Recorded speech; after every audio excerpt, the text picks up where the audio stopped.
बिस्मिल्लाहिर्रहमानिर्रहीम। अस्सलाम वालेकुम। आज आपके लिए एक नया टॉपिक लेके आया हूँ। इस टॉपिक के अंदर हम बात करेंगे इनकोडिंग स्कीम्स की।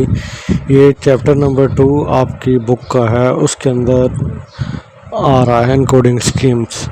तो जहाँ पे हमने बाइनरी, इससे पहले हमने बाइनरी अरिथमेटिक ऑपरेशंस किए थे, देखा था कैसे ऐड करते हैं बाइनरी नंबर्स को, डिवाइड करते हैं, मल्टीप्लाई करते हैं, सब्ट्रैक्ट करते हैं। आज हम बात करते हैं इनकोडिंग स्कीम। इनकोडिंग स्कीम्स क्या होती हैं? इनकोडिंग स्कीम असल में जो भी आपके कंप्यूटर पे, लैपटॉप पे, मोबाइल पे जो आपके जो कीपैड होता है, जहाँ पे आप टाइप करते हैं ABC लेटर्स टाइप करते हैं, नंबर्स टाइप करते हैं, स्पेशल कैरेक्टर्स टाइप करते हैं, तो ये इनकोडिंग स्कीम इन लेटर्स को कंप्यूटर के समझाने के लिए इस्तेमाल होती हैं।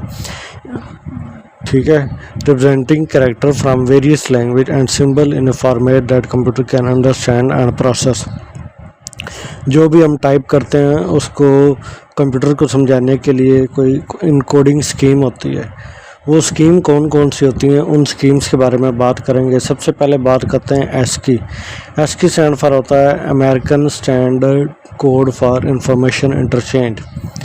तो ASCII असल में है कि एक 7 bit character encoding standard for text in computer, यानी इसके ये 7 बिट लेता है इसका कोई भी टेक्स्ट जो है वो सेव करवाना हो। ठीक है, 7 bit character encoding standard for text in computer. और ये इंग्लिश लेटर को भी रिप्रेजेंट कर सकता है और नंबर्स को भी, और उसके अलावा सिंबल्स, कुछ सिंबल को रिप्रेजेंट कर सकता है। लेकिन जो इसके न्यूमेरिक कोड होते हैं वो 0 से 127 तक होते हैं। आप की बुक में अगर आप इनकोडिंग स्कीम वाला सेक्शन खोलेंगे, उसमें आगे पेज में आपको ना मुख्तलिफ़ कलर के जो है मुख्तलिफ़ लेटर लिखे होंगे, मुख्तलिफ़ नंबर लिखे होंगे, स्पेशल लेटर करेक्टर लिखे होंगे, उन सब के आगे ASCII कोड भी लिखे होंगे। मतलब ये है कि जैसे कि इंग्लिश का लेटर है A, आप उस A को प्रेस करेंगे तो आगे कंप्यूटर A के लिए एक कोड जनरेट करेगा, वो ASCII कोड होगा। उस कोड के ज़रिए से उसको सेव किया जाएगा। तो ये कोडिंग स्कीम क्यों यूज़ होती है? इसलिए यूज़ होती है ताकि जो भी आप वर्ड सेव करते हैं वही आपके पास भी हो। जब आप उस डाटा को ट्रांसफ़र करते हैं किसी और डिवाइस के अंदर, तो वहाँ भी उसको यही डाटा शो होना चाहिए। ये ना यहाँ पे आप तो डिवाइस में सही शो हो रहा हो, जब उसके पास जाए तो कोई और हो जाए, तो ये सेम शो होता है। इस वजह से शो होता है, इसके पीछे एक इनकोडिंग स्कीम होती है। और वो इनकोडिंग स्कीम कौन सी होती है? ASCII। ASCII के कुछ फीचर्स हैं। ASCII जो है 7 बिट इनकोडिंग होती है। इसके अंदर 128 पॉसिबल कैरेक्टर जो हैं वो हो सकते हैं। अच्छा, इसके 2 ग्रुप होते हैं। इसके जो कोड्स मैंने आपको बताया ना कि इसका कोड जो 0 से लेके 127 तक होता है, यानी टोटल 128 बिट कैरेक्टर जो होते हैं इसके। तो जो हमारे कैरेक्टर होते हैं कंट्रोल कैरेक्टर, जैसे कि हमने टैब होता है कंप्यूटर कीबोर्ड के ऊपर, स्पेस का बटन होता है कंट्रोल का, विंडोज़ का, या और जो भी बटन होते हैं, इन सब के लिए जो कोड यूज़ होता है वो 0 से 31 के दरमियान होता है। फॉर एग्ज़ाम्पल मैं कीबोर्ड पे स्पेस प्रेस करता हूँ तो जो मेरा कोड है वो 0 से लेकर 31, इनमें से कोई एक नंबर है जो स्पेस के लिए यूज़ होता है। ठीक है। और बाकी जो प्रिंटेबल कैरेक्टर होते हैं उन, जैसे कि हमारे अल्फ़ाबेट, छोटी ABC, बड़ी ABC, लेटर्स गिनती 1 से लेके आगे जितने डिजिट्स हैं सारे, उसके अलावा कुछ सिंबल्स भी यूज़ करता है कैरेक्टर, स्पेशल कैरेक्टर्स। जैसे कि अब नीचे टेबल पर देखें, इसके अंदर सिंबल है A, बड़े A के लिए ASCII कोड 65 है, छोटे A के A जो है उसके लिए ASCII कोड 97 है, 0 के लिए ASCII कोड 48 है, और जो @ ऑफ द साइन है, सिंबल है, इसके लिए 64 ASCII कोड यूज़ हो रहा है। ठीक है। तो आप देखें कि ये जितने सिंबल हैं, ये A, छोटा A, 0 और @ इन सब के कैरेक्टर 32 से लेकर 126 तक हैं। किसी के भी 32 से कम नहीं है। उनके 32 से कम वाले जो होते हैं वो तो नज़र ही नहीं आते ना। ठीक है, इसीलिए उनको कहते हैं नॉन प्रिंटेबल भी कहते हैं। तो ये तो हम जब टाइप करते हैं बड़ा A, छोटा A, 0 या @ ऑफ, ये तो हमें शो होते हैं, तो ये प्रिंटेबल है। ठीक है। उसके अलावा इसकी कुछ लिमिटेशन है। एस्की की सबसे पहली लिमिटेशन ये है कि सिर्फ़ और सिर्फ इंग्लिश लैंग्वेज को सपोर्ट करता है और मतलब जो इंग्लिश करैक्टर जो है उनको सपोर्ट करता है। उर्दू में, चाइनीज़ में, अरबिक में या किसी भी और लैंग्वेज में लिखते हैं जिसके करैक्टर्स थोड़े से हट के हैं, इंग्लिश से नहीं मिलते जुलते, वो इसको समझ नहीं आएगी, वो अजीब सा करैक्टर सेव हो जाएगा। आमतौर पे जब वेबसाइट्स बना रहे होते हैं लोग, डाटाबेस जो बनाते हैं, तो अगर आपने सिर्फ मल्टी लैंग्वेज में काम करना होता है, इंग्लिश में भी, अरबिक में भी, उर्दू में भी, तो वहाँ पे आपने एस्की नहीं यूज़ करना। उसके लिए और इनकोडिंग स्कीम होती है UTF-8, UTF-16, ये इनकोडिंग स्कीम यूज़ होती हैं। ये क्या होती हैं इनके बारे में हम आगे पढ़ेंगे। और emojis, complex math symbol, missing. अब ये जो एस्की है इसके अंदर इमोजीज जो आपको शो होते हैं, को लाफिंग का, को रो रहा है, तो ये सारे जो ये शो नहीं होते एस्की कोडिंग के अंदर। इसका सलूशन फिर क्या है? इसका सलूशन ये है कि दूसरी यूनिकोड इनकोडिंग स्कीम यूज़ की जाती है। यूनिकोड जो है वो क्या होती है उसको भी हम पढ़ते हैं। तो सबसे पहले एस्की, लेकिन फिर यूज़ क्यों करते हैं अगर इसमें इतना ही जो है वो मसले आ रहे हैं कि सिर्फ एक लैंग्वेज को यूज़ करता है? असल में ये बेस है। सबसे पहले समझे कि यही इनकोडिंग स्कीम थी। और इसके अलावा backward compatibility, UTF-8 include ASCII code. UTF-8 के अंदर एस्की कोड्स भी होते हैं और अभी भी ये कुछ पुराने सिस्टम या प्रोग्रामिंग लैंग्वेज है वो भी एस्की को अभी भी सपोर्ट करती हैं।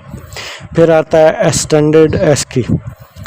एक तो एस्की था, अब जो है एक्सटेंडेड एस्की आ गया। उसके अंदर 7 बिट होते थे, 127, ठीक है जी, 7 बिट करैक्टर यूज़ होता था। लेकिन एक्सटेंडेड जो है ये 128 करैक्टर यूज़ करता है। There is extended version that include 128 characters, ठीक है जी। एस्की के अंदर 128 करैक्टर होते थे। एक्सटेंडेड एस्की है जो इसका इनहैंस वर्जन है, इसके अंदर 128-256 करैक्टर यूज़ होते हैं। एक्सटेंडेड एस्की जो है ये 8 बिट का होता है और जो एस्की है जो सिर्फ वो 7 बिट का होता है। और इसके अंदर एडिशनल कुछ सिंबल्स उन्होंने ऐड किए हैं, कुछ लेटर ऐड किए हैं।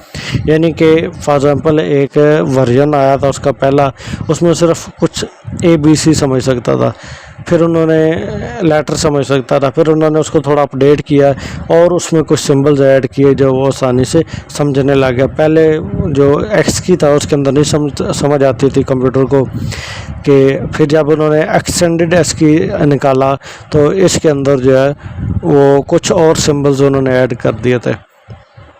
इसके बाद बात करते हैं यूनिकोड की। यूनिकोड क्या होता है कि universal standard to represent all character, letter, symbol, emojis in computing.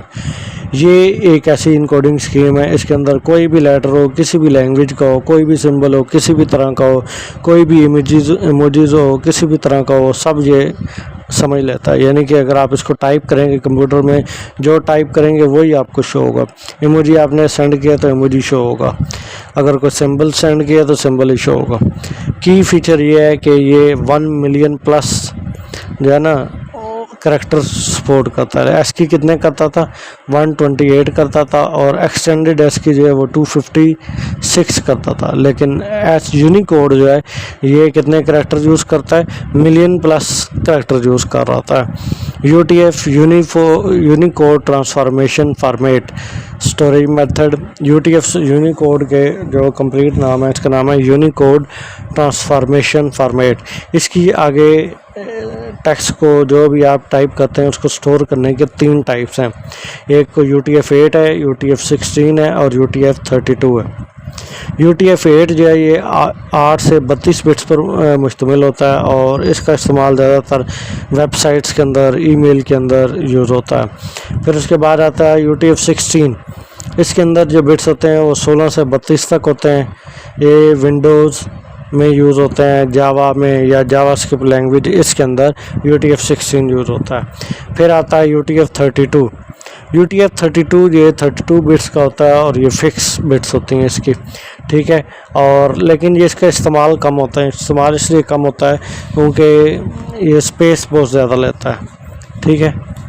तो आपको पता है UTF-8 कितनी बिट्स लेता है, 8 से 32 तक, और वेरिएबल होती हैं। और इसका इस्तेमाल कहाँ पे होता है, ईमेल में, वेबसाइट्स में, लिनक्स सिस्टम के अंदर। और UTF-16 जो है उसका इस्तेमाल कहाँ होता है, वो उसका बिट्स जो है वो 16 लेता है, और विंडोज़ या जावास्क्रिप्ट में इस्तेमाल होता है। UTF-32 जो है ये 32 बिट्स का होता है। ये बहुत कम केसेस में यूज़ होता है। इसकी वजह यह है कि ये स्पेस बहुत ज़्यादा लेता है।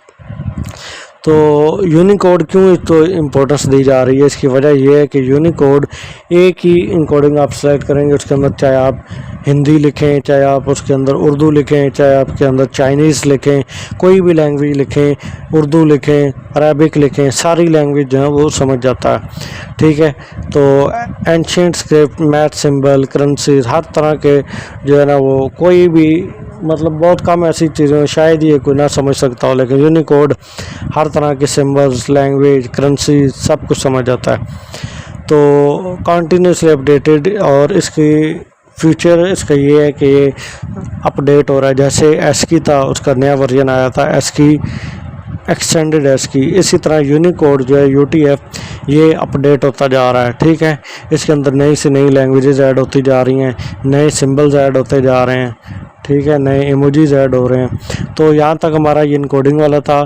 तो अगर आपको किसी चीज़ की समझ नहीं आई तो आप पूछ सकते हैं।